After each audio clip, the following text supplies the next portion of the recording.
revamp the way this course used to be taught. That is why hopefully you are sitting with your section.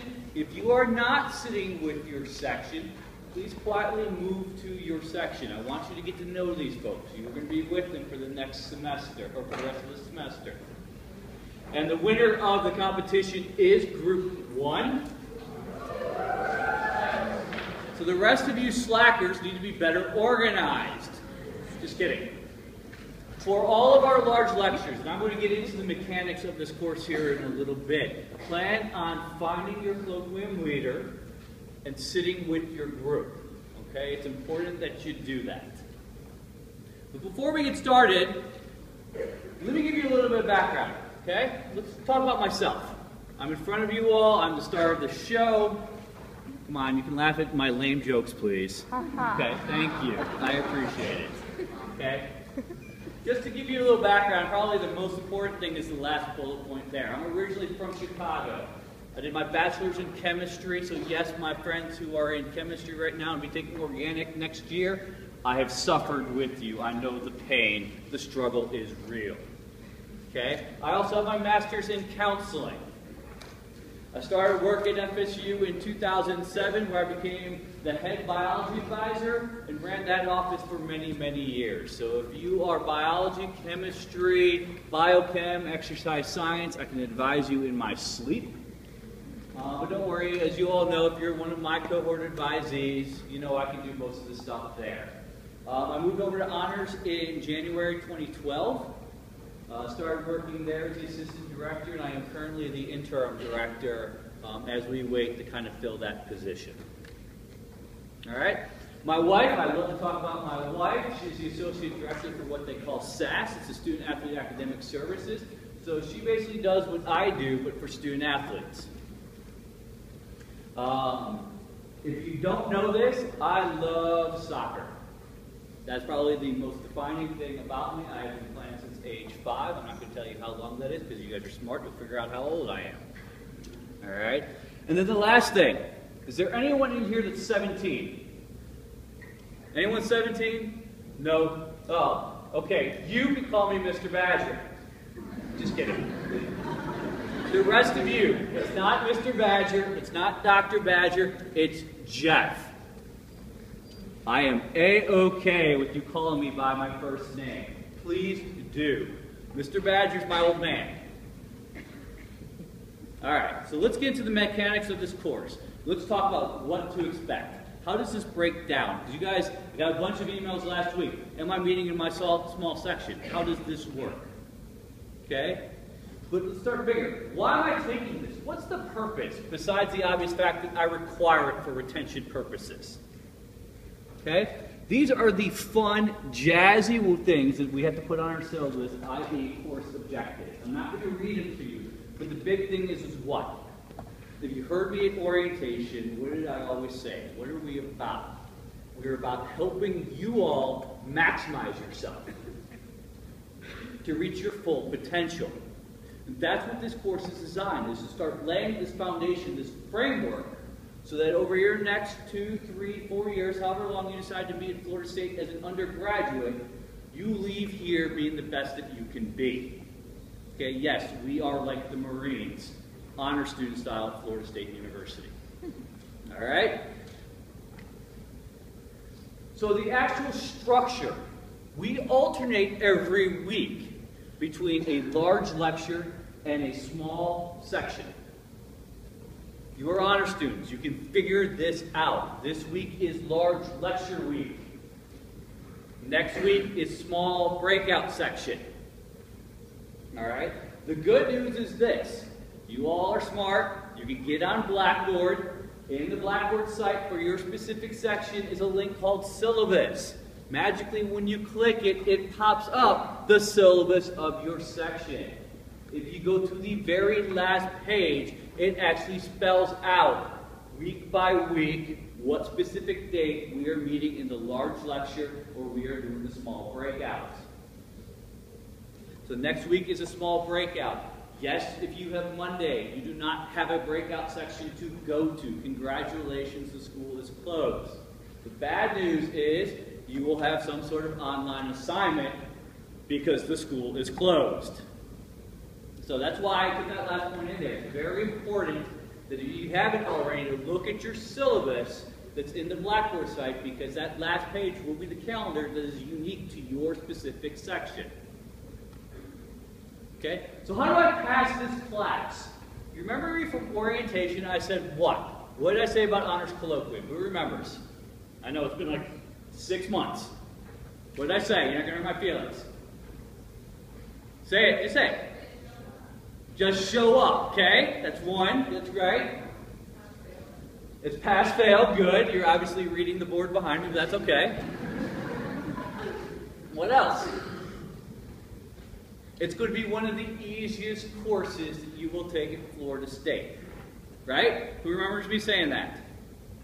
Go ahead, you hurt my feelings. I freely admit this. Okay? It is going to be that way. It is pass, fail. But the class is out of 100 points. Everyone in here must earn 85 of them to pass this course. So you must hit a flat B. The way this breaks down is this way.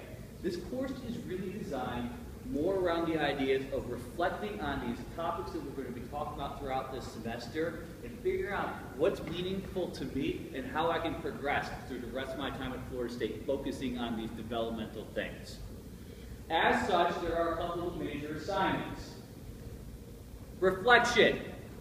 Now, each section is going to do reflection and capstone differently. That's why it's important to pay attention to your syllabus. You will get the specifics for your specific section next week in your breakout. Everyone's got to do 5 reflections. They're each worth 3 points for a total of 15. To pass this course, you must earn at least a 12. Capstone. Capstone is, again, like I said, determined by your colloquium leader. What form this is going to take is going to be varied depending on what section you are in. Capstone is worth 15 points. You must get at least 8. So you have to get, like a 52% on your final capstone to pass this course. Capstone is designed for you to reflect on everything that we talk about in here and in your small breakouts and kind of put together that kind of final plan. The vast majority of your points are through attendance. Congratulations. Everyone here has earned 5 points of the 85 you need to pass this course by attending today.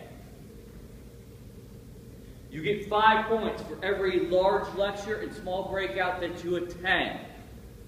So that gives you a maximum of about 70 points, if my math is correct.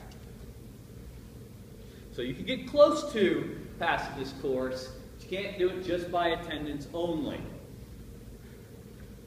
Alright?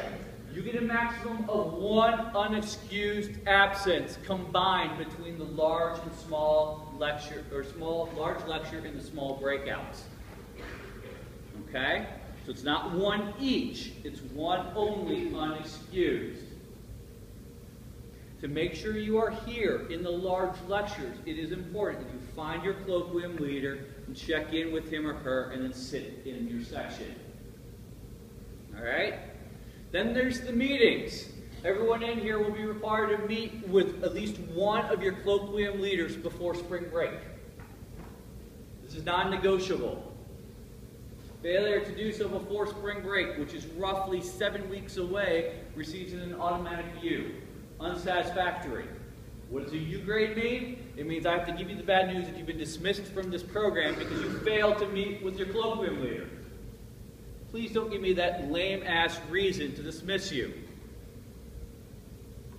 That's it. That's how you pass the course. It's very simple.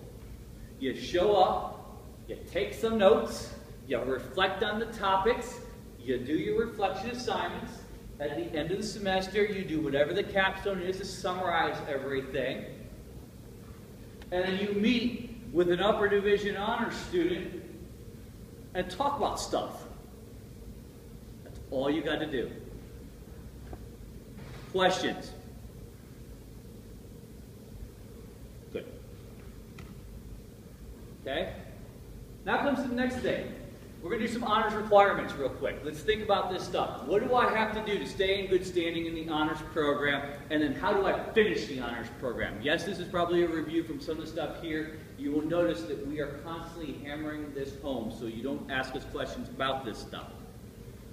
What are the requirements? What do I have to do to stay in good standing in this program? Shout them out. 3.2 GPA.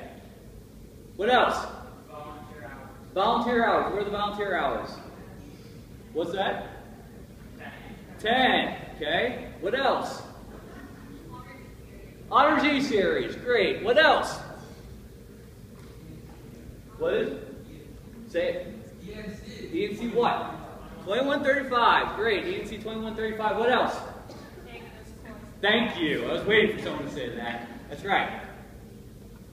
So to stay in good standing, everyone needs to maintain a 3.2 FSU GPA at all times. Okay, we will be sending out notices to anyone in here who's below that 3.2 probably sometime in the next week, indicating that you are on honors probation and you've got this semester to make it up. Okay, earning an S in this class. This class is required. You got to pass it. You got to take an honors version of ENC 2135. You've got to take an honors E-Series, and then you've got community service hour requirements. You've got to do 10 hours of community service in your first each in your first 2 years. If you do 20 hours or more this year, I will waive the second year requirement. Okay? Now I know some of you, due to class availability, I have worked out special deals with. Okay? That special deal I worked out with you is unique to you only. At the end of the day, though, the way it works is generally students must earn at least 7 honors credit hours by the end of spring of your second year at Florida State. So if you've got a friend of yours who's got slightly different requirements due to course availability because they talk to me, don't sweat it. At the end of the day, just means that you all will have the same minimum honors credits completed by spring 2017. That's it. Okay? Earning the honors medallion. How do I earn the honors medallion? Points. How many points? 18. All right. How do I earn points? Classes. Great. How many points do I get a class? Come on, don't mumble it. Speak it. 1 for each credit hour. Excellent. How else do I earn honors points? Volunteer service hours. Great. What's the thing for volunteer? 30 hours for 1. What's the maximum? 150. 5 credits. That's right. What else? What else can I do? Sign up as a colloquium leader. Thank you. That's right. What other leaders earn honors points? You're up. What's the other one? Big. Thank you. One last major thing. What's one last major thing that has not been yelled at? What? I heard it. Honors in the major. Okay? That's right. 18 honors points is all that you need to get them through taking classes. We talked about that. 1 credit hour for every honors point you do. Congratulations. You're in an S in this class, you've got 1 honors point. Okay? Completing Europe. So if you are in Europe right now, you successfully complete that program this spring, you earn another honors point.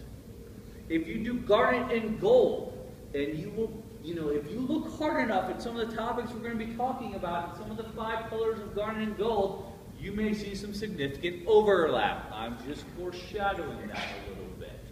You can earn honors points that way. Being a leader, Europe, FIG, honors. Okay, this is stuff that will probably happen a little bit later on in your careers, but I want you to be thinking about this stuff. Community service, we talked about this. 1 hour for every 30 hours, a cap of 5. This is cumulative, not a semester. So by the time you graduate, you've got 150 hours on Surscript, it counts. Presenting at a conference. So that's the only one that probably wasn't said. If you get involved in research and you present at a conference later on, I can give you honors points for that. And then lastly, honors in the major. Okay? What are the possible results then at graduation? Everyone in this room is going to fall in one of 5 categories. Who remembers them? Nothing! That's right. You fail to complete this program, and you fail to do honors in the major, and, well, you just failed. No, I kid. You actually graduate from Florida State University. Congratulations. That is something to be proud about. But it does us no good here if you fall in this result. What else? What is the other possibilities? Come on. Okay, that's one. Honors in the major. What's the other one? Just this. University honors. That's right. So the other two possibilities here are very simple. You earn one of the two distinctions here. University honors, you do your 18 points. Or you do honors in the major, which for this room is anyone who does the honors in the major program but somehow miraculously does not earn 18 honors points. In theory, that's theoretically possible, but in actuality, probably not. What's the next one? What did I hear? What is it? Double? Okay. Give me a four-letter word that starts with D. That means the same thing. Dual. Dual honors. Congratulations. That's right. Dual honors. So you earn both university honors and honors in the major. That's right. What's the last one? What's the highest award you can earn from this university? Outstanding Senior Scholar. That's correct. Okay? This is the highest award that this university offers. It is for our lovely students in here who do dual honors. So you do your 18 honors points and you do honors in the major. And what's the GPA? Not 3.2, 3.9. So it's up there. The good news is this, folks. Do not sweat it if you're not there right now. You have a lot more credit hours to go. You have plenty of time to start earning straight A's from here on out to hit the 3.9 GPA requirement. Okay? It's a doozy. To give you some ideas, last spring, okay, spring 15, we celebrated about 250 students earning university honors, honors in the major, dual honors, or outstanding senior scholar. Of those 250, 15 made the outstanding senior scholar requirement. Okay? This past fall, we had another 100 students who graduated that fit one of these criteria. Of this past 100, 2 made it to the outstanding senior scholars. And I don't say this to scare you, because we're going to get the characteristics of an honor student. We play a little game of Jeff says to stand or Jeff says to sit, and see how well you pay attention. Don't let this 2 scare you, or the 15 from last spring scare you, because I've got no doubt that the potential in this room is for that number to grow. If you choose to maximize yourself while you're here. And that's what we are going to start working on this semester. Okay? So what does it mean to be an honor student? Why are you here? We're smart. Why did everyone in here accept the honors invitation? Priority registration. We are going to get rid of that de-emphasis right away starting tonight. What's that? Fellowship. Sure, absolutely. Scholarship works as well too. It's all the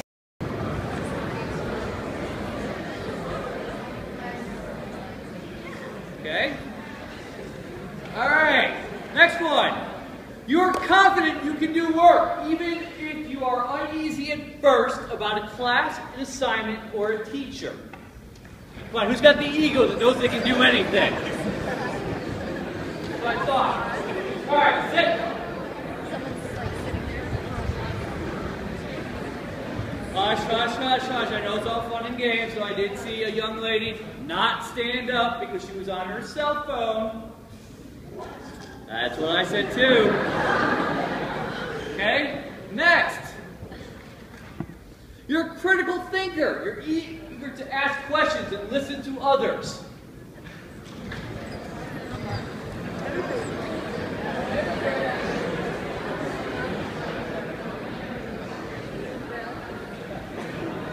All right, you can sit. I won't judge you, I promise. Okay? I know that this one applies to everyone, so you slackers who are too lazy to stand up, this applies to you based on the questions that we get when you talk to myself, to Megan or to Peggy, I know you're more than willing to ask questions. Now, whether or not you listen to others is a separate issue, but I'll take half of it. Okay?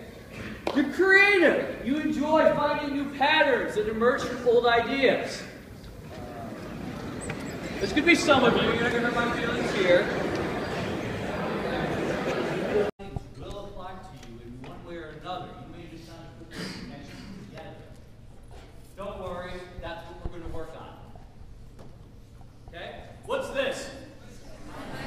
Spider-Man. What is the major point from Spider-Man? I hear it. What is it? With great power comes great responsibility. That's right. What great power do you have? Knowledge. Great knowledge. I big part of knowledge. I love it. Now you go tangible. Whereas before you were all about results and process and end goals. What great power do you have? Who said it? Who said it? Stand up. Tell your fellow first years what you just said. Priority registration. Priority.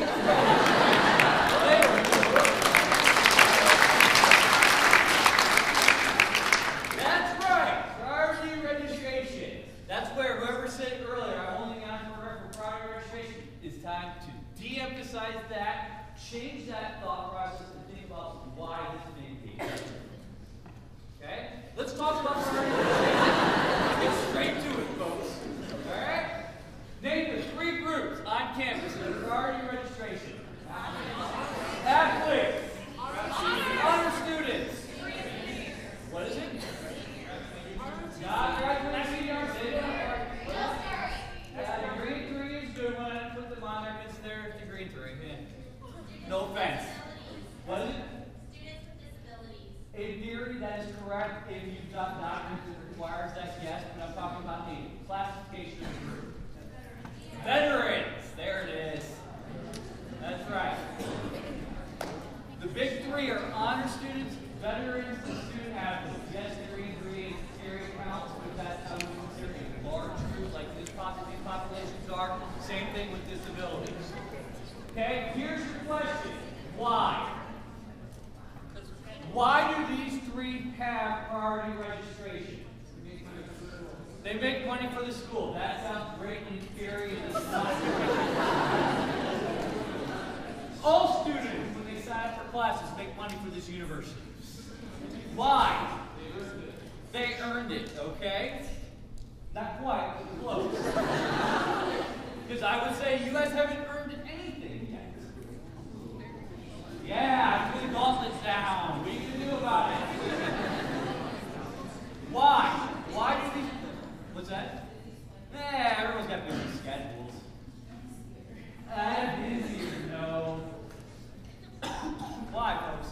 You care about us more. We care about us more. There we go. Now we're getting back to our ego. Okay? Let me toss out veterans. Okay? Veterans, I was initially not going to include them, but it's important to realize FSU has made a mission to be the most veteran-friendly university in the country. And so they have earned it through their service to the U.S. The flip side is also that they are usually paid by the government, and the government requires them to make economic progress. And so then we give them that as well, too, to help with their government paying for their education. But why do student athletes and honor students get priority registration? This is really why we get the heart of it.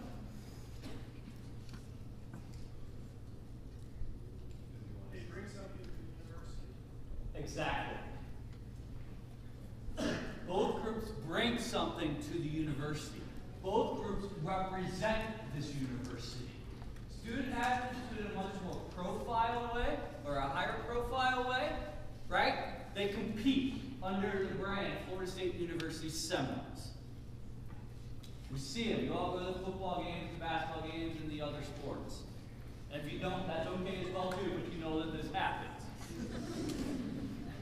My question to you all is, the university's honor students bring something to this university as well too.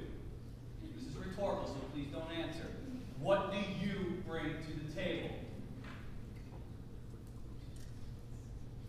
besides doing well in high school, or if you're laterally admitted, doing well in your first semester. Okay? We say this: honor students have been identified as leaders of this campus. That's why we bring you in the honor program. That's why we have you. The university says that everyone in this room has the potential to be an amazing leader, both in this community at FSU and outside.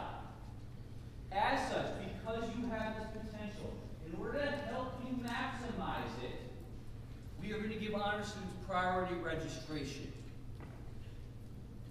Priority registration has absolutely nothing to do with getting the courses that you want at the times you want with the professors you want. That's a tangible benefit to having priority registration. Instead, priority registration is a tool for you to use to maximize yourself, to be all that you can be. To be leaders on this campus. To get involved, whether that means through student organizations, whether that means through community service, whether that means making a difference abroad, whether that means creation of new ideas through research, whether that means starting something up through entrepreneurship. FSU has said that everyone in this room has the potential to make a difference. To help you make that difference, we are going to award you the privilege of priority registration. That's what it means to be an honor student at Florida State. Yes, priority registration is a nice benefit. It sure was nice registering a month before our fellow freshmen. Right? Thank you. Nod your head, please. I know it's nice. Okay? But that was, if you think about it, designed so that you could set up your spring schedule in a way for you to make a difference outside of the classroom, in the research lab, in the student organization that you joined in the fall or you're just joining this spring, to be in marching chiefs, to be in student government or hall government. Okay? Yes, Colloquium is intentionally scheduled to be at night, so it doesn't screw up the rest of your academic courses. So that may mean some conflicts with your student organizations in the evenings. But we hopefully had enough sections for you to be able to dodge some of those conflicts there. You can still go out and make a difference. That's what priority registration means. Okay? It has nothing to do with just getting your classes before everyone else. Yes, that's what it does. But it's a privilege for you all to have it to go above and beyond. You are only wasting your potential if you choose not to use it. Don't be that person. Okay? So I'm a big deal, right? Yes and no. Okay? Yes, you're a big deal in the sense that the university recognizes that you all have potential. But it's like I shut down this young man earlier. You haven't earned it. You haven't realized your potential yet. So no, you're not a big deal yet. Big deal are students that we can brag about. Big deals are outstanding senior scholars, or dual honors, or honors in the major, or university honors finishers. Those are big deals. Having prior registration doesn't make you a big deal. It only makes a big deal if you use prior registration to become a big deal. Okay? Part of my job as an interim director, part I probably hate the least, is fundraising, talking to donors. You know what I do to talk to donors? I bring in my best honor students to talk to them because you guys are a hell of a lot better recruiters than I ever will be talking to them. Because they want to hear your stories. But I only bring in those who have started to maximize their potential. I've got about 350 students in here. The other class has got about 350 students in there as well, too. I would love to be able to have every one of you, one time or another, meet an honors alumni and talk to them about how great our program is and how it's helped maximize you to be who you are, or how it's helped change you or challenge you.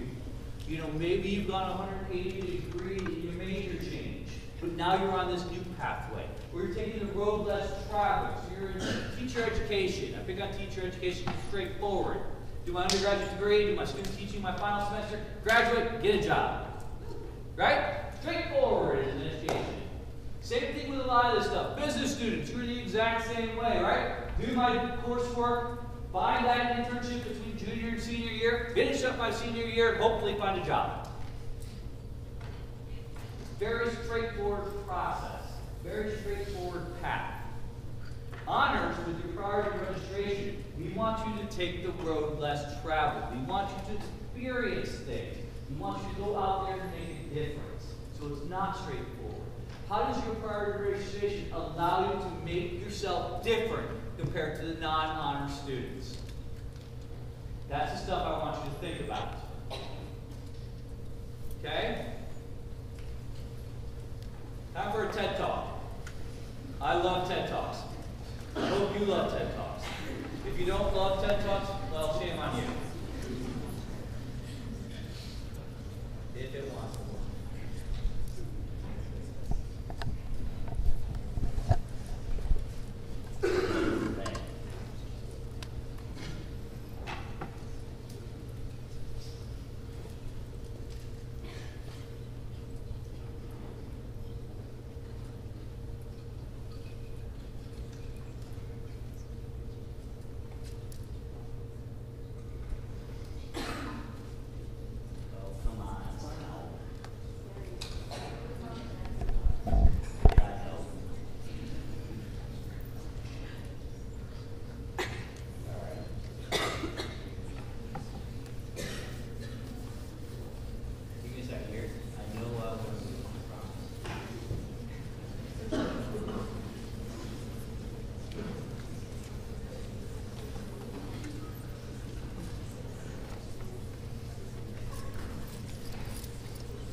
Figure out other teams who have been qualified, that are funded, and they did achieve powered man flight. The Wright brothers beat them to it. There's something else at play here. About 3.5 years ago, I made a discovery, and this discovery profoundly changed my view on how I thought the world worked, and it even profoundly changed the way in which I operated it. As it turns out, there's a pattern. As it turns out, all the great and inspiring leaders and organizations in the world, whether it's Apple or Martin Luther King or the Wright brothers, they all think, act, and communicate the exact same way. And it's the complete opposite to everyone else. All I did was codify it. And it's probably the world's simplest idea. I call it the golden circle.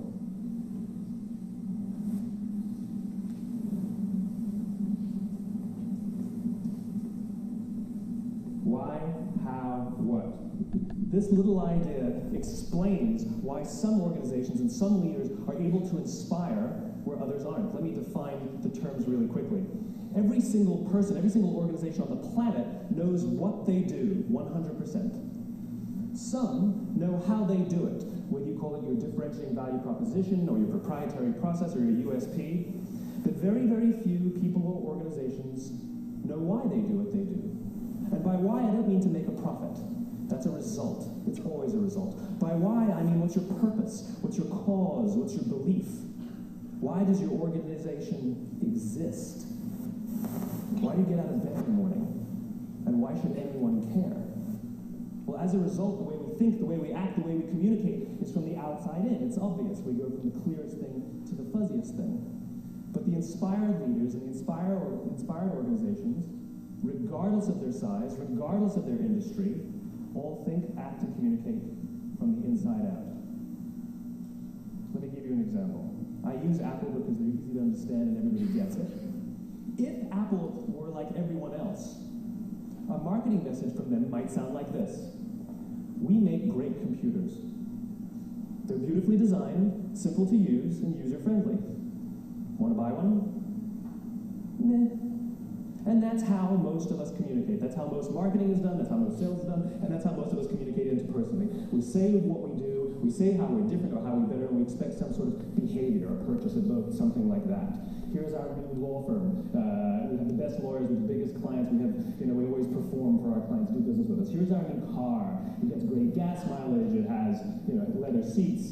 Buy our car. But it's uninspiring. Here's how Apple actually communicates.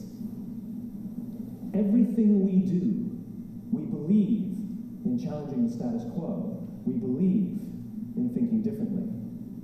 The way we challenge the status quo is by making our products beautifully designed, simple to use, and user-friendly. We just happen to make great computers. Want to buy one? Totally different, right? You ready to buy a computer from me? All I did was reverse the order of the information. What it proves to us is that people don't buy what you do, people buy why you do it. People don't buy what you do, they buy why you do it. This explains why every single person in this room is perfectly comfortable buying a computer from Apple. But we're also perfectly comfortable buying an MP3 player from Apple, or a phone from Apple, or a DVR from Apple. But as I said before, Apple's just a computer company. There's nothing that distinguishes them structurally from any of their competitors. Their competitors are all equally qualified to make all of these products. In fact, they tried. A few years ago, Gateway came out with flat-screen TVs. They're eminently qualified to make flat-screen TVs. They've been making flat-screen monitors for years. Nobody bought one.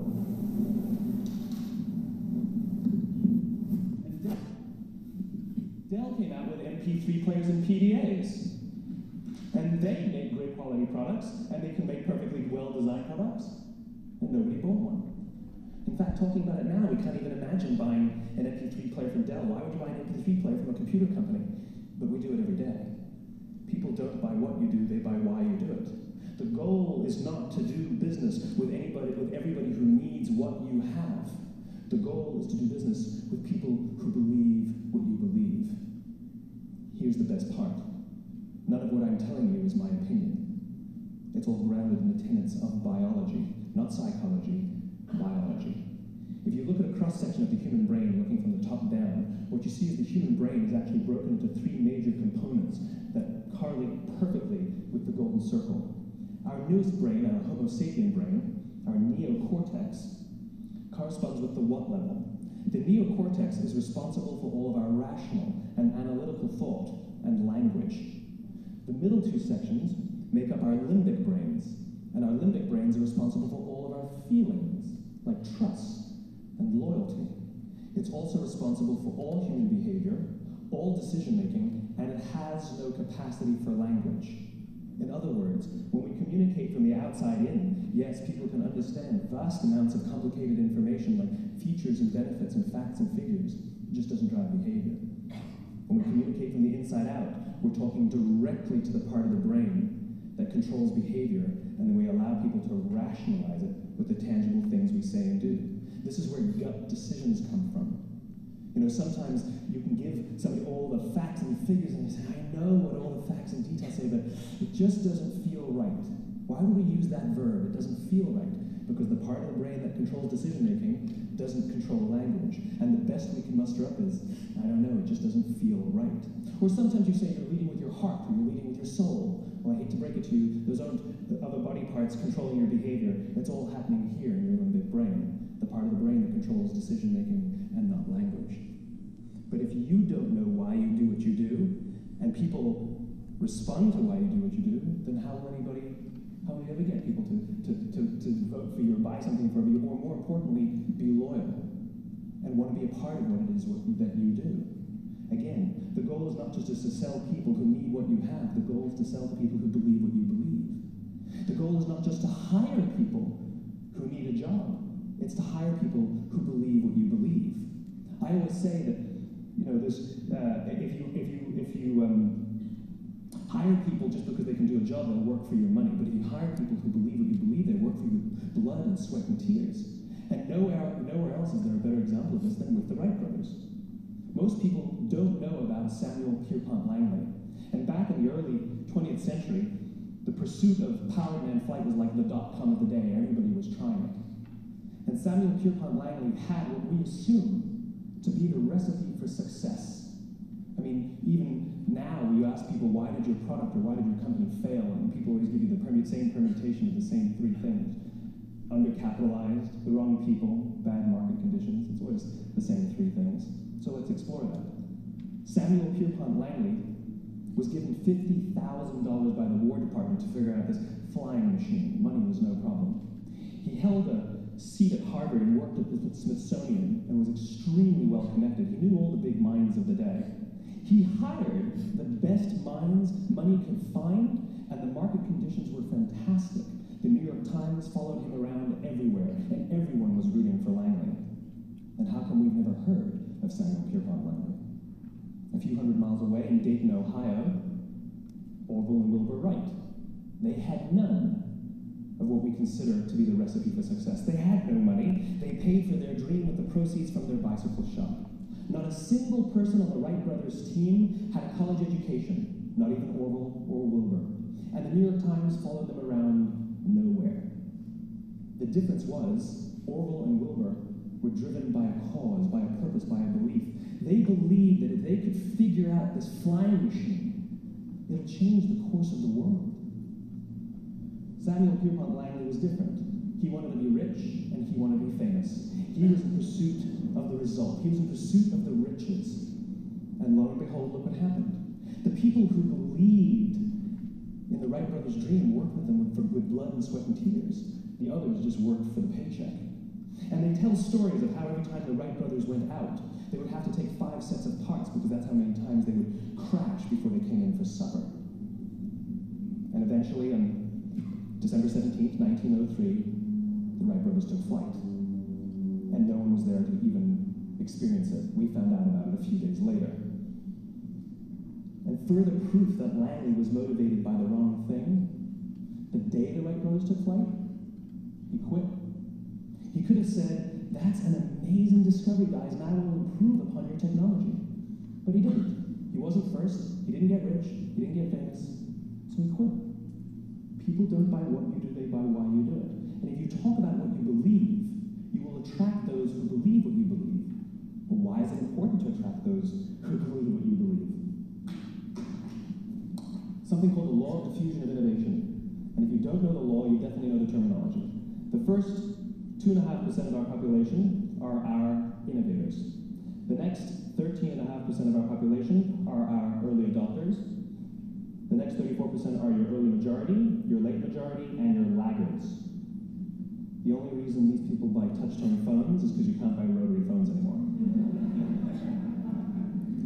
We all sit at various places at various times on the scale. What the law of diffusion of innovation tells us is that if you want mass market success or mass market acceptance of an idea, you cannot have it until you achieve this tipping point between 15 and 18% market penetration, and then the system tips.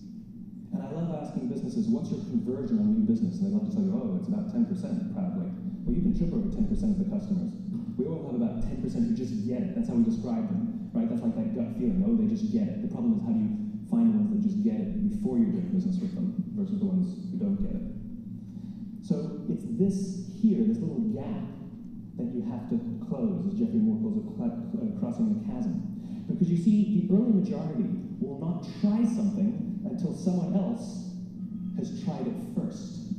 And these guys, the innovators and the early adopters, they're comfortable making those gut decisions. They're more comfortable making those intuitive decisions that are driven by what they believe about the world, and not just what product is available.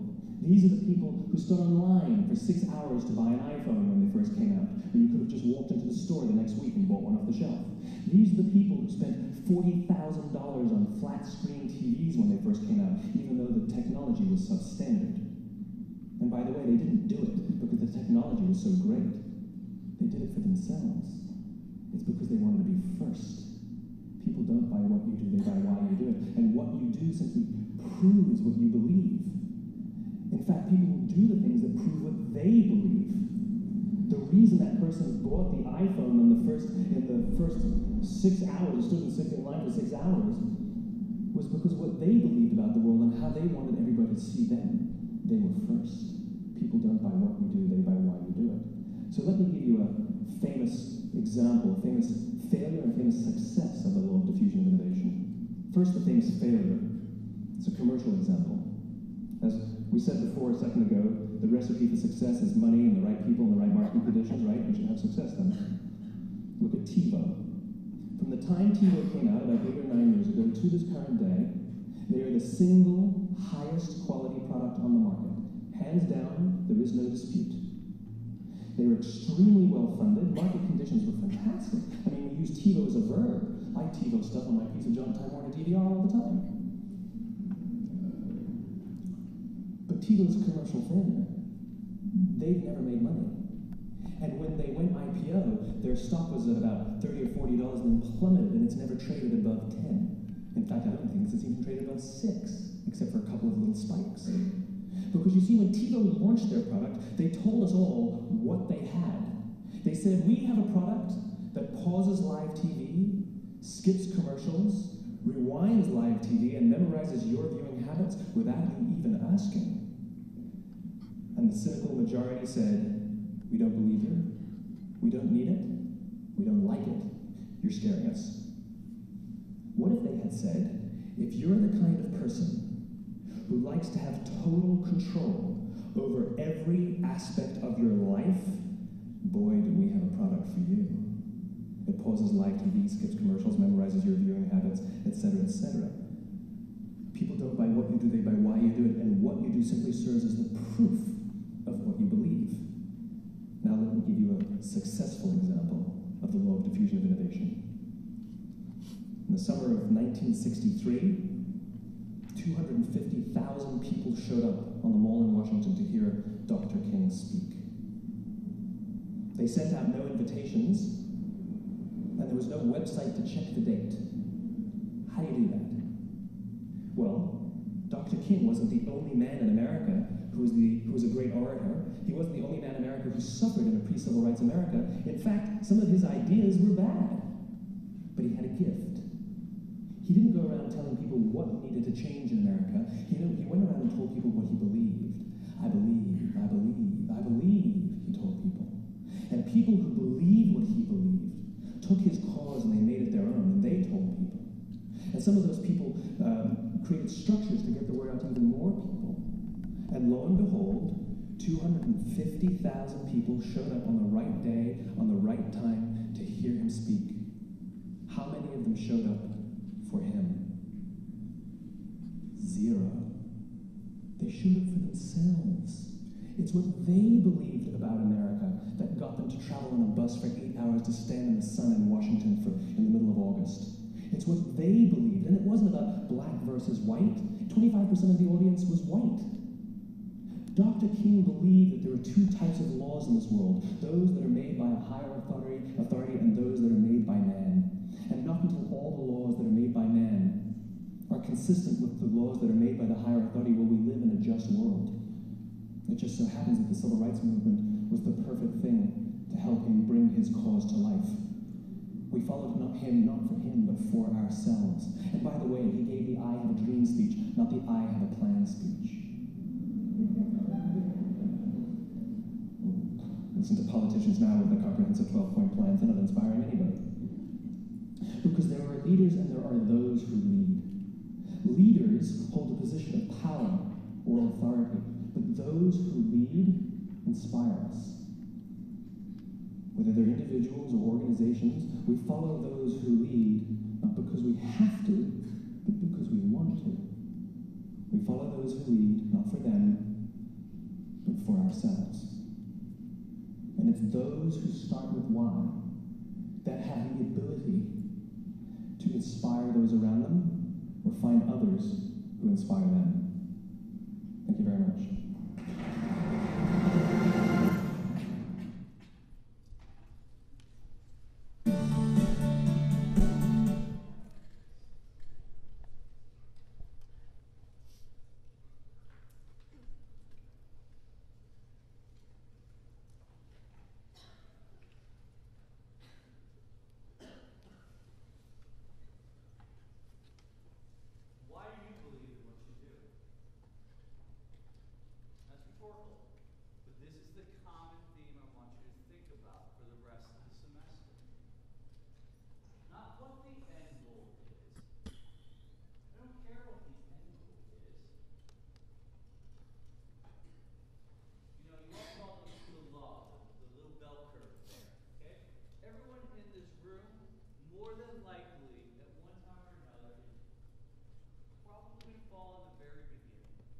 You're the innovators and the early adopters. You're the leaders of this university. It's not by titles, it's by why you do what you do. Okay? That's what I want you to be thinking about. If you can answer that question, you're on the way to maximizing yourself while you're here. Not just what do you believe in, why do you believe in that? Challenge yourselves. Ask those questions. When you're in class, ask questions like that. Go above and beyond. Be a leader of this university, both in the classroom and out. Okay? So as we move forward for the rest of the semester, this is how the class breaks down. Next week, you're going to be in your small sections. You're going to start exploring some of these themes. You're going to get to know each other. The colloquium leaders are going to do what they're going to do. All right? Then the large lectures. Our first topic in 2 weeks is going to be international. What does it mean to think globally? Besides being an international affairs. If I'm STEM, or I'm music, or arts, I'm business, I'm social work, I am whatever I want to be. What does it mean to think globally within my discipline? Why should I think that, and how can this influence what I do? A couple weeks after that, we're going to go further into the topic of leadership. Why it's important to develop it. How can we start moving the potential within us to further this idea?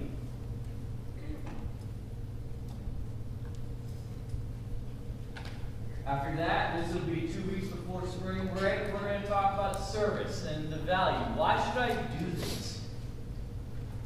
Not just, how many of you in state? Go ahead and raise your hands. The vast majority of us are in state. All right? You all did service in high school. Why? What is it? I heard it. Bright futures. Right? Sure, I'm sure there's a couple of you in here that really love service and racked up a ton of hours. Okay? For a lot of you in here, you did service to earn bright futures, a tangible reward. I know a lot of you are going to do service and you're going to do 20 hours because the tangible reward is not getting you out of the honor program because you didn't do 20 hours of community service. I know a lot of you probably haven't done your service hours just yet for this year. And you'll do 10 hours this semester because you don't want to be dismissed in May. But I want you to think about, why should I stop just there? Why is it important to continue on this idea? Or why is it when I do the things I do, it's important to have an idea of service and giving to others? When we get back from spring break, we're going to turn to research and the creation of new ideas. And what I can do as an undergraduate is contribute to this. So this idea that at universities, we are here to generate new knowledge.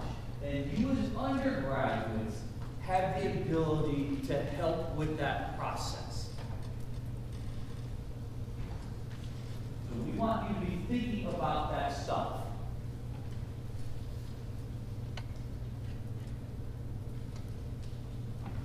Then we're going to bring in the idea of entrepreneurship. You guys probably saw the news last week. Maybe right before winter break, somewhere in the last few weeks, you saw that we got this new $100 million donation to Florida State from the Moran family to further this idea of entrepreneurship. We're going to talk about what is it, why it's important, and why, regardless of your major, it still applies to you. And then the last thing we're going to do is we're going to keep it all together. Let's make meaning and be intentional with the way I select the things I do for the rest of my time while I'm here. So we put it all together. So this is the lecture right before capstone projects will be due in your breakout sections. And we will start thinking about moving forward. What does this mean? We've had a semester of all of this stuff. How do we piece together and constantly learn? How do we further develop and maximize ourselves? And then being intentional. Because at the end of the day, that's what it's about. In college, you have two options. Do nothing. And I say do nothing as in you just do your courses, pass your classes, graduate. Or you opt in and you maximize yourself from all of the experiences and opportunities that are available to you as honor students. You opt in, you utilize your priority registration as a tool to make sure you get all of these experiences. That's what we are going to spend the rest of the semester talking about. So it won't be just me. We will have pristine faculty from across this university come talking about these ideas.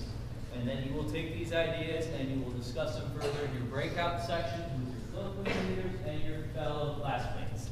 That's why it's important for you to see with section each large lecture. It's important that in the future large lecture, you all get here on time. Find your leaders. Your leaders will have their signs. They'll be ready for you. Get there, get together, get going, because we're going to start right on time for the rest of these large lectures. Any questions? Okay. I'm going to invite down a couple of representatives from the honors delegates. You all, if you check your email, probably saw an email from me right at the around 2:30, 3 o'clock or so. With a message from the honors delegates along with a copy of their application. I want you to hear from them